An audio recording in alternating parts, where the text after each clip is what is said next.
I live in a dusty apartment on the first floor of an old Victorian house.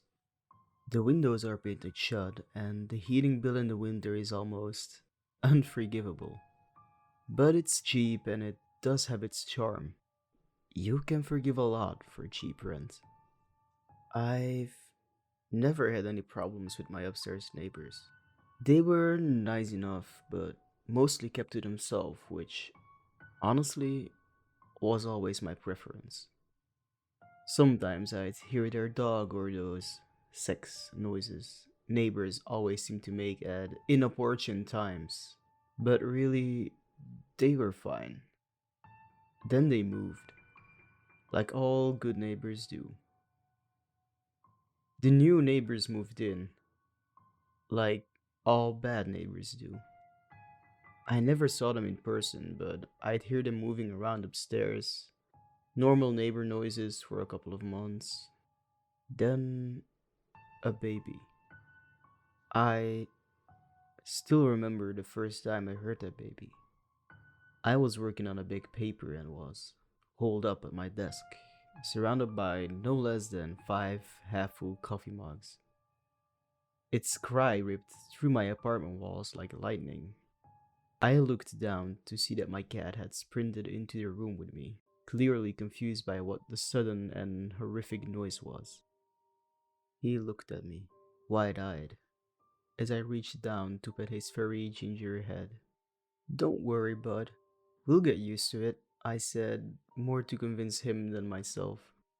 A couple weeks later, there was a knock on the front door. I pulled back the curtain a little to see a young couple with a baby perched on a woman's hip. They seemed normal enough. She was wearing a blouse I'd seen at Target a couple of weeks ago. I opened the door somewhat warily. I must have been a sight for them to take in. Hair weighted down with days worth of dry shampoo, dark under eyes, and of course the omnipresent coffee stains on whatever I was wearing at any given moment. I know I sound like a slob, but grad school is hard, so I don't want to hear about it. The woman's smile faltered as she took me in. I must have not been the neighbor she was expecting.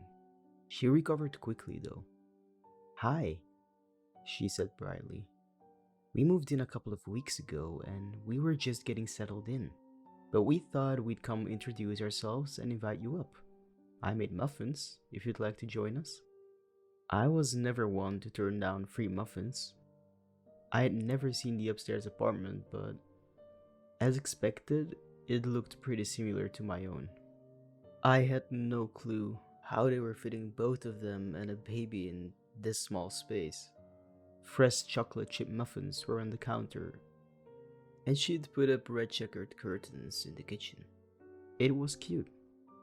They looked nervously at each other before focusing on me. Something was coming. "We have to confess that we have a favor to ask you. I hope you'll hear us out," the husband said. I nodded, unable to reply with my mouth full of muffin. If they were gonna ask me to babysit, I had to think of a polite way to say, "Hell no." The wife looked at him and nodded encouragingly. He took a deep breath and faced me again. My mouth was still full of muffin. "It's so small up here, and we were actually under the impression that we'd be able to rent the entire house, which is why we signed the lease. But, well, we were clearly mistaken. We wanted to see if we could possibly take some space from you." "Space? Like storage space? There's a garage in the back you can use. I don't know if they told you about it." "Well, no." He looked at his wife again. "We were wanting to use some living space. For reference, and I think it's important that you know this, my apartment is 500 square feet. There's not a lot of space to borrow." Then the wife started crying. Big, messy tears came as sudden as turning on a fire hose. I was taken aback.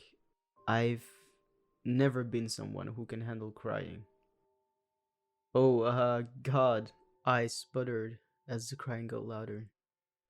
Sure, I guess. Okay, yeah. She smiled then, and the tears stopped as suddenly as they started. Then it all began. The baby never stopped crying. Truly never. I hadn't had a coherent thought in damn near 2 weeks because of the screeching. The thing had to be possessed.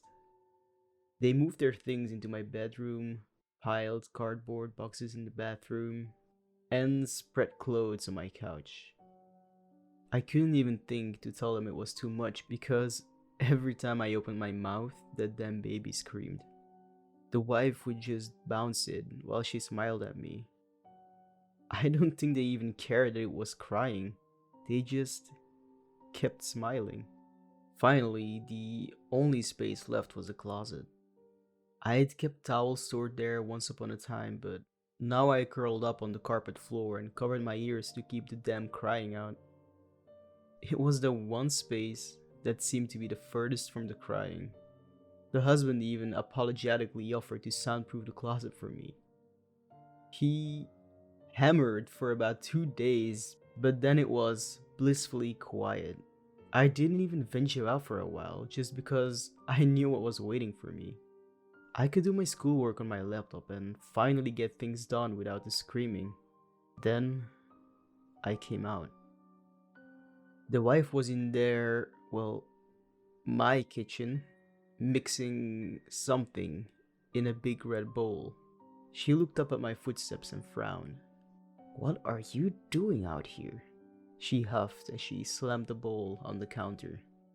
"I live here?" She huffed and shook her head at me. I backed up, hesitating. Then the husband came around from the living room.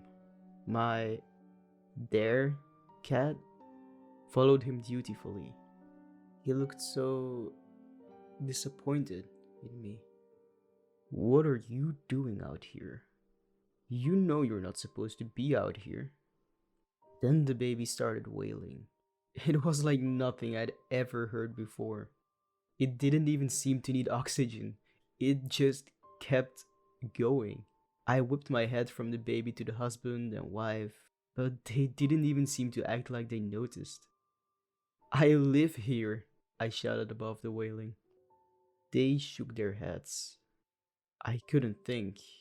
It was too loud. "I live here," I cried. I fled from the room, desperate to escape that noise. I slammed the closet door behind me and sank to the ground. Finally, blissful quiet. I heard the small click of a lock and then nothing. My closet.